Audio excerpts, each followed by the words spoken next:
Bonjour à tous, comme nous avons mentionné au cours précédent, que les Talmidei Chachamim, eux, ont moins l'obligation d'étudier autant le Shabbat, étant donné qu'ils étudient toute la semaine, mais quand même, ils doivent étudier. Maintenant, qu'est-ce qu'ils ont le droit d'étudier? Même sur ça, il y a une machloket, il y a une divergence d'opinion entre le Yahabetz et le Chida.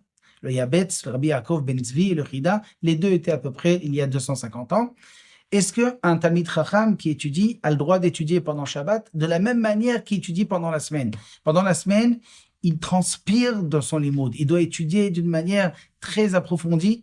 C'est fatigant, c'est un dur labeur. Est-ce qu'il a le droit de faire ça même pendant Shabbat ou non? Shabbat, il doit étudier des choses plus faciles, comme des midrashim ou comme des psukim du Tanakh, et pas de se fatiguer le cerveau tellement comme il fait ça pendant la semaine. Le Yahabetz nous dit qu'il ne peut pas étudier des choses qui sont tellement approfondies, et sa preuve, il amène une Gemara qui dit dans Shabbat, Kufiyut Tet, là-bas c'est marqué que Rabbi Zira, quand il voyait des Talmidei Chachamim étudier la Torah le Shabbat, eh bien, il se retournait.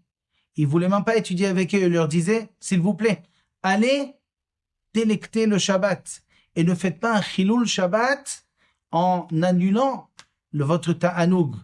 Parce que quand vous étudiez la Torah, vous faites moins de onek Shabbat.